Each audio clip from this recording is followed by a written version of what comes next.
Paradise Smashers has been banned in Japan, but what does that mean for the TCG? The OCG has just released their latest ban list, and Paradise Smasher is forbidden. And now this is mainly due to the latest archetype, Canine, that while paired with Vanquished Soul, which is actually pretty awesome, this has been leading to the deck being the top meta contender over in the OCG. And now this is due to both decks being able to push out level 5 monsters that have easy access into any rank 5 engine. And of course, this leads them directly into Paradise Smasher because when you have 3 level 5 monsters, you can detach 2 of them to have both players roll 2 dice. But if you have that third material, you can treat one of the results as 7. And then whichever player has the higher result cannot attack or activate monster effects until the end of the next turn.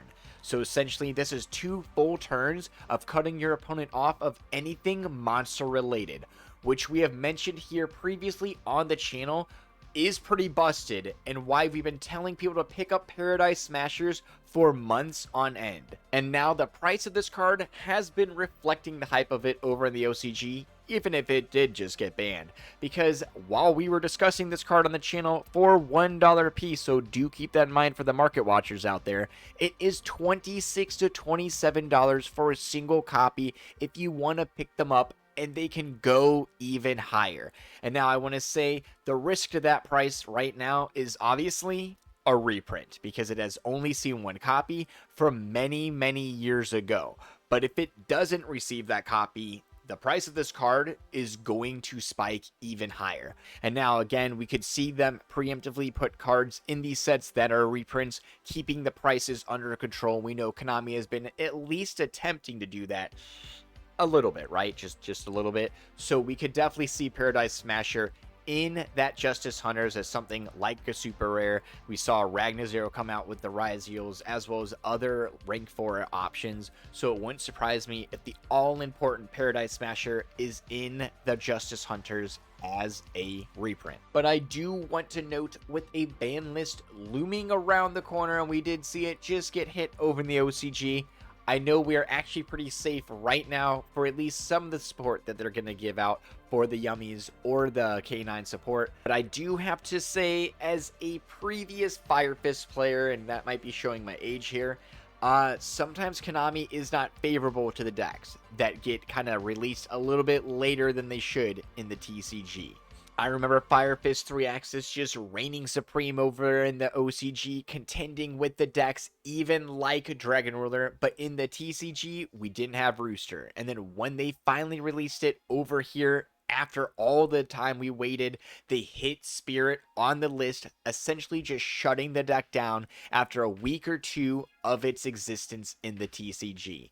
And it wouldn't surprise me if a deck such as K9 does receive a similar treatment, even if they hit things like Vanquished Souls on the up and coming list, because they know once Justice Hunters is released in the TCG that it could take the metagame by storm. So long story short, I have to say, do be careful investing into these decks like K9 Vanquished Soul that we know are reigning supreme in the OCG just because they're late to the party for the TCG, because Konami can and will surprise you, and this might be one of the decks that they make big surprises for.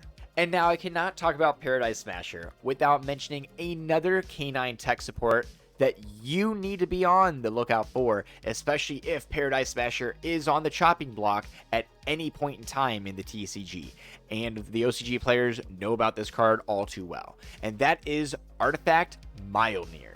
And now, with the Artifact Mjolnir combo, we actually saw many players utilizing this at the very beginning stages of K9, well before many of the players were kind of hip on the Paradise Smasher, because the weaknesses of the Paradise Smasher is the same weaknesses of the Mjolnir without dedicating as many garnets to the extra deck. Because as we know, with the Paradise Smasher, you don't have to dedicate any. So that's why they go that combo. But with the Artifact Mjolnir, essentially, I have to say, this can be pretty consistent, because where Paradise Smasher is a one-shot trick, and that's it. Basically, you have to have multiple Paradise Smashers to be able to utilize the effect again. The Mioneer can actually cut the opponent off of multiple turns with just one monster use. So that is something to definitely keep in mind. For the players that are not familiar with the artifact Mioneer lock, here is essentially what it does. By utilizing multiple monsters, you're actually able to go into the artifact Dagda. And then when you activate a monster effect, you're setting an artifact directly from the deck. And a lot of times you can actually utilize this in chain. I would definitely recommend looking up this combo somewhere on YouTube or Google. You will definitely find it. They'll go in depth and you'll see how in chain, by just linking off into the Dagda, half the time that triggers a monster effect, which will trigger the Dagda, set a monster directly from the deck, that's the artifact, and that will be your Mioneer. And now, once the Mioneer is set in your spell trap zone, you will link into the Azalea. Yes, that is Sky Striker Azalea. And I want to mention the artifacts themselves are lights, so they will match that attribute line. And then there are multiple other light and darks with things like the Vanquished Souls or the K9 support. So that's pretty good. And then with the Azalea, you can actually pop your own face down card, which is the Mioneer. And then once the Mioneer is in the graveyard, since we have 2 level 5s on the board because we're utilizing Vanquished Soul and K9, and that's all of our monsters, we will overlay into the Imperial Princess Quinquerry. And now, this might seem off, a little bit weird, but do bear with me. By detaching one material, we take a level 5er monster in our graveyard, and then we special summon it to either field. And then essentially, we can actually special summon this to the opponent's field. And then when Mioneer is special summoned to your board during the opponent's turn, so it's your board during my turn, it essentially allows you to special summon any artifact monster from your graveyard. But the stipulation is you cannot summon any other monster except artifacts until the end of your next turn. So you will not be able to summon any artifacts because you don't play any, and then you don't get an entire turn of summons. That's pretty awesome. So not only do you not be able to summon any monsters during, obviously, the turn that is current, but when it is your turn and you draw, you're cut off right then and there. And then since the Imperial Princess does have 2 materials to spend on the following turn, all they have to do is crash in your Mioneer, detach, summon it again, and then you're cut off of a second turn altogether. So again, where Paradise Smasher is very consistent to go into and you don't play the Garnets like the artifact, okay, you're essentially shut into the 1 monster, the 1 usage, and it's still up to a die roll. While the percentages are looking really good, you can still lose on the die roll even then. But with the Princess, once you pass all the checks like the Veiler and the Imperm, you're looking pretty good, and you have 2 full turns of shutting the opponent off. So it is pretty much GG right then and there.